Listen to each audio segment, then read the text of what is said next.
നമസ്കാരം. ശത്രുരാജ്യങ്ങളുടെ അത്യാധുനിക ഭൂഖണ്ഡാന്തര ബാലിസ്റ്റിക് മിസൈലുകളെ ആകാശത്ത് വെച്ച് തന്നെ തകർക്കാൻ ശേഷിയുള്ള മൾട്ടി ലെയേർഡ് ബാലിസ്റ്റിക് മിസൈൽ പ്രതിരോധ കവചത്തിന്റെ രണ്ടാം ഘട്ട പരീക്ഷണങ്ങൾ ഇന്ത്യ വിജയകരമായി പൂർത്തിയാക്കി. രാജ്യത്തിന്റെ പ്രതിരോധ സുരക്ഷയ്ക്ക് വൻ നാഴികക്കല്ലാകുന്ന ഈ നേട്ടത്തോടെ ഇത്തരം അത്യാധുനിക പ്രതിരോധ സാങ്കേതികവിദ്യ കൈവശമുള്ള ലോകത്തിലെ ഏറ്റവും പ്രമുഖ രാജ്യങ്ങളുടെ എലൈറ്റ് ക്ലബിൽ ഇന്ത്യയും ഇടം പിടിച്ചു. രാജ്യത്തിന്റെ പ്രതിരോധ ഗവേഷണ സ്ഥാപനമായ DRDO ജൂൺ 10-11 തീയതികളിലാണ് ഈ മിസൈൽ പ്രതിരോധ സംവിധാനത്തിന്റെ നിർണായകമായ അവസാന ഘട്ട വികസന പരീക്ഷണങ്ങൾ നടത്തിയത്. അന്തരീക്ഷത്തിന് ഉള്ളിലും അന്തരീക്ഷത്തിനു പുറത്തുമായി ശത്രു മിസൈലുകളെ ഫലപ്രദമായി തടയാൻ ശേഷിയുള്ള 2 വ്യത്യസ്ത ഇന്റർസെപ്റ്റർ മിസൈലുകളാണ് ഈ പരീക്ഷണത്തിൽ പ്രയോഗിച്ചത്. തുടർച്ചയായി നടത്തിയ 3 ഫ്ലൈറ്റ് ടെസ്റ്റുകളിലും ഇന്റർസെപ്റ്റർ മിസൈലുകൾ അവയുടെ ലക്ഷ്യങ്ങളെ കൃത്യതയോടെ തകർത്തു. ഇതിനോടൊപ്പം ഒഡീഷ തീരത്ത് നടത്തിയ മൾട്ടി ലെയേർഡ് പ്രതിരോധ സംവിധാനത്തിന്റെ പരീക്ഷണത്തിൽ ഒരേ സമയം അതിവേഗത്തിലുള്ള ആളില്ലാ വിമാനങ്ങളെയും മൾട്ടി കോപ്റ്റർ ഡ്രോണുകളെയും കണ്ടെത്തി തകർക്കാൻ ഇന്ത്യക്ക് സാധിച്ചു. ഇതിൽ പുതിയ ലേസർ അധിഷ്ഠിത ആയുധങ്ങളും ഉൾപ്പെടുത്തിയിട്ടുണ്ട്.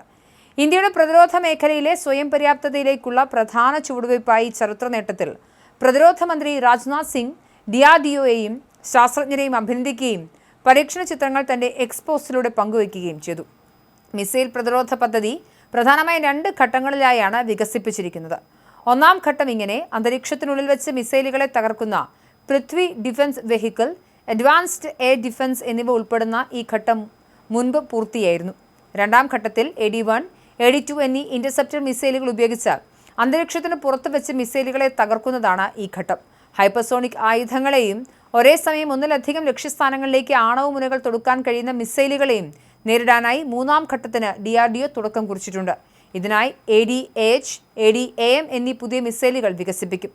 1998 പാകിസ്ഥാൻ നടത്തിയ ആണവ പരീക്ഷണത്തിനും ഈ മേഖലയിലെ ചൈനയുടെ അതിവേഗത്തിലുള്ള മുന്നേറ്റങ്ങൾക്കും പിന്നാലെ 1999 ഇന്ത്യ ബാലിസ്റ്റിക് മിസൈൽ പ്രതിരോധ പദ്ധതിക്ക് ഔദ്യോഗികമായി തുടക്കം കുറിക്കുന്നത്.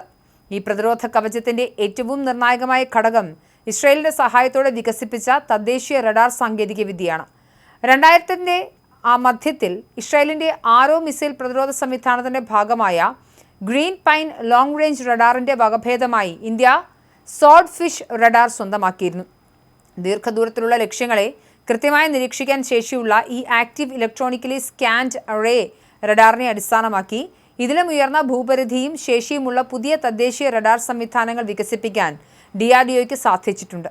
ഈ കവചം പൂർണ്ണ സജ്ജമാകുന്നതോടെ മിസൈൽ വിക്ഷേപണ വാഹനങ്ങൾ, പ്രത്യേക ദീർഘദൂര റഡാറുകൾ, ലോഞ്ച് കൺട്രോൾ സെന്ററുകൾ, മിഷൻ കൺട്രോൾ സെന്റർ എന്നിവ വിവിധ തന്ത്രപ്രധാനമായ സ്ഥലങ്ങളിലായി സ്ഥാപിച്ച് അതീവ സുരക്ഷിതമായ ഒരു ആശയവിനിമയ ശൃംഖല വഴി പരസ്പരം ബന്ധിപ്പിക്കും.